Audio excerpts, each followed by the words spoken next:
Got David Thomas here from Liberty Gate. He's been all over social media during lockdown, banging on about portals.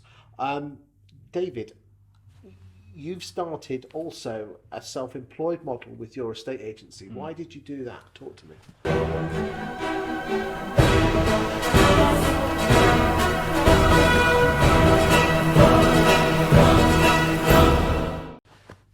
I got to a point with the business where myself and my colleague Paul, that established the business, were doing all of the valuations and all the client relationships, and it got to that point where you've got to employ a valuer. And I got to that point, looked at the model of having a valuer, a negotiator, and then other people doing the sales progression, and it just doesn't stack up. Okay. I genuinely think that the existing high street model is broken for what it actually delivers, and in terms of the service, but also then how it works for those individuals. And there's been great people out there in our industry. Sean Newman, definitely a trailblazer of the freelance self-employed model. There's Steve Wayne. I've come across all these people, and I've been able to look at what they're doing, look at the model, look at what we were looking at, and fundamentally I think it's the way forward, that we will evolve more to a US model. Do you think the model in UK is broken because the valuer and the negotiator split up the role of dealing with the vet, and therefore no one takes responsibility? Exactly. And who's the person that initially builds the rapport, the trust and the relationship that wins the client? It's the valuer, who then doesn't see the client ever again after that point. And is afraid to pick the phone up to them because they've overvalued it anyway. Yeah. Haven't got the balls to get the price down. But you think of the whole process, the meat of the process is after that. The bit that becomes stressful, the bit that needs negotiating, the bit that needs hand-holding and emotions go crazy. The one person they want at that point is the person that they built the rapport and trust with. So are you bringing on people whose job it is to both value and negotiate? To be the agent, yeah, to follow it right the way through from start to finish. And that's in your own city or in separate cities? In Nottingham, yeah. So how many have you got on board so far then? So we've got 2 on board now, and then we've got plenty of people that are going through the whole application process now. You're speaking to the likes of Sean Newman, EXP, Adam Day, Steve Wayne. They've all been on this sofa. They say one of the biggest issues is that most self-employed agents are not very good at generating their own business. No. Okay. Is that different because you're in Nottingham, so therefore you're generating your own business? I think you've got to look at it. We're taking the view of it's a very collaborative approach. So we've got vested interest to go out and prospect and get leads and build the business, as they have as well. And I think the biggest thing anybody that's got to understand looking at the self-employed model is it's a different mindset now, because you're not a business to consumer business anymore, you're a business to business as well. And a lot of these agents are going to need a huge amount of coaching, mentoring, accountability. Because you're not their boss, are you? No. But how do you motivate them? The amount of people, the people we've just mentioned before, who employ they're not employed because they're self-employed, but the people don't perform. They just sit on their backsides waiting.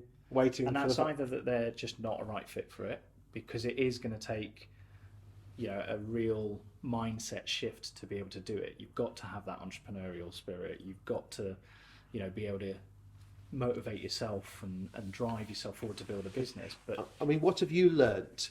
I know we've been through lockdown, but what have you learnt motivating and coaching your self-employed agents, associates, or whatever you call them?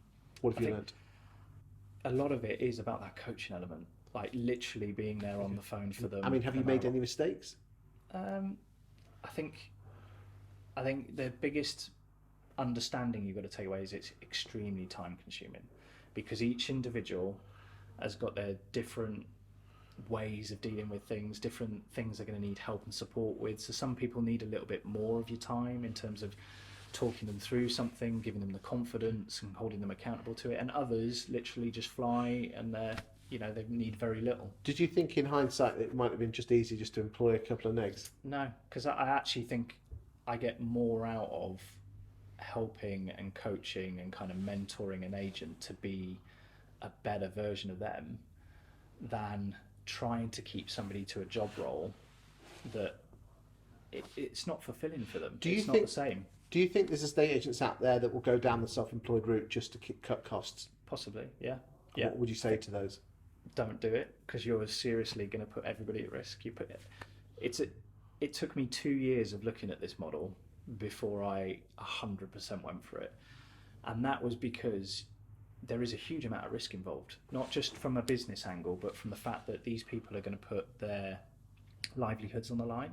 They're going to put any savings or anything into this business model.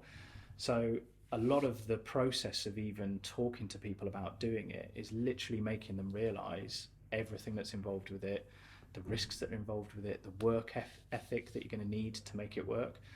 And then it's not going to be easy. And I literally have to tell people this is going to be hard. Have you turned people away? Yeah, because you've got to tick all those boxes, because it's not worth. I wouldn't want to have it on my conscience that I gave somebody that opportunity when I know it's not going to be right for them, or they've just not got what it takes to do it. And it's got to be, for it to work as a collaboration, we've both got to be able to bring what we need. I mean, what sort of percentage of the fees do they get versus what you get? We're starting on a 50-50 split because of the collaborative approach. Okay. And what do they get for their money? So literally everything that we can deploy from our infrastructure. So it's all the back-end admin, it's the marketing, it's all the social media, all the CRM, everything that they need to. Are you producing leads for them? We're producing leads for them, and we're expecting them to do the same. So that's why. And have they come up with the goods and done their end of the bargain? Yeah. Because when they're released from doing all of the stuff that we're doing, and they can actually just concentrate on going out, building relationships, networking, building that sort of sphere of influence and their network, that's what builds. And have you lumped the town, the city of Nottingham, into areas so everyone has their own patch, or does everyone got a free rein? I mean, for ease, we've given them sort of postcode areas that they want and know. So it's most of the time they'll be in a particular NG postcode and they're like, I know that area. So that's purely from the element of looking at the data. How many properties sell in that area? What's the average fee? All of that sort of stuff. But if they have a friend or somebody that wants to sell in another postcode area, that's perfectly fine. It's a client-based business. It's a relationship. So I'd never say to somebody, you can't do that. But it's an element of giving them a bit of boundary to say, look, you can't go prospecting all over the place. But if one falls into your lap. Yeah, if it's a client, if it's a relationship, then naturally you would be best to do that. And what does the future hold? Do you want to go out of Nottingham, or are you just going to stay in Nottingham? I think it's going to take some time to work through everything and build it, and I'd rather concentrate on sort of Nottingham, Nottinghamshire, that sort of area, because there's some great areas there to focus on, because it's an evolving model. This isn't a tried and tested way of doing it, no doubt about it. Sean Newman's trailblazed and shown the way. He's not perfect though. He'd be the first to admit he sat on that sofa and said he's made mistakes. But he's shown that it can work, and that's the reality, both for the agent. But isn't it interesting that in the Sean Newman stable, there's 5 or 6 of them who are pure thoroughbreds, but then there's others that aren't putting trees up. Yeah. And you will have that mix. I mean, you've only got to look at, we're effectively moving to a US model where agencies, as they are now, the brands will become brokerages, same sort of setup, and your agents will now start to become personal brands. So you will have those high flyers that are the $1 million listing kind of agents, but then you're going to have the mums that like to just do it as a part-time, and there will be that completely different balance. And I think agencies and brands will maybe go for specific agents, and that's what their agency will be known for. But I think it opens up the opportunities to more people, but it is a completely different concept to what existing estate agency is. I think interesting times ahead. Thank you for your time today. Definitely. Thank you.